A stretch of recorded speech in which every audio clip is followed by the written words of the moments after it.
Every day he pushes the huge stone mill 700 times. Even though he was very tired, he didn't dare to stop, because if he didn't complete his task, he would be crushed to pieces. And his daily food is only a piece of bread and a small bottle of water. All the rubbish and excrement can only be disposed of through the palm-sized hole. But in this strange chamber, Jerry had survived for 2 years. He didn't know why he was here. All he remembers is that he came to this company for an interview. But when he woke up, he found himself trapped in the chamber. He wanted to take out his mobile phone to call for help, but it was gone. Then a man's voice came from next door. Jerry followed the voice to the air vent. The man said they were all interviewers. It was supposed to be a test. He also told Jerry to be prepared, because the next few days would be the hardest. Just as Jerry was about to ask more questions, the man said he was going to start working, and then there was no response. Then there was a strange whistling sound at the door. Then someone threw in a loaf of bread. Jerry immediately held out his hand and begged him to let him go. He said he was willing to give up the interview because his wife was pregnant and he needed to go home to take care of her. But instead of answering him, he punched him in the arm. And that's not the worst part. While he was eating, there was an ear-splitting alarm. Then there were screams all around him.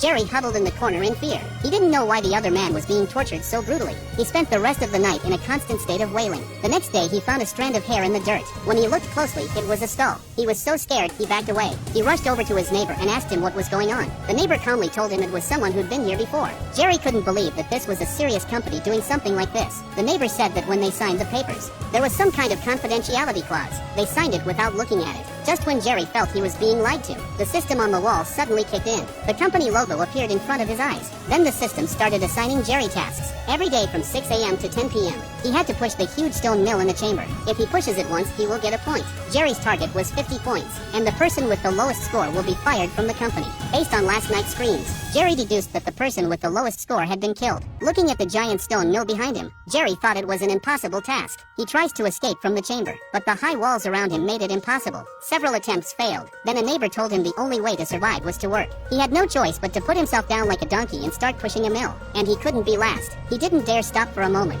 Even when he was hungry, he had to take a bite of bread. Then he began to push the mill. Until 10 o'clock at night, he scored 100 points, although he exceeded his goal. But he collapsed in a heap. At night, the screams came again from his neighborhood. But Jerry was no longer afraid. All he wanted to do now was to save his strength and get some sleep. After all, there was work to be done tomorrow. The next day, Jerry wanted to ask his neighbor some questions, but the neighbor said they weren't friends. They were rivals. But for the neighbor's sake, he gave Jerry some honest advice. The neighbor told him never to tell anyone your score. Even if they're 1 point ahead of you, you could be dragged out and killed. Of course, Jerry knew this. Otherwise, he wouldn't have pushed harder than anyone else. When he thinks of his wife and kids, Jerry raised his score to 150 again today, even though his score was higher than yesterday. But he was still called out by the doorman.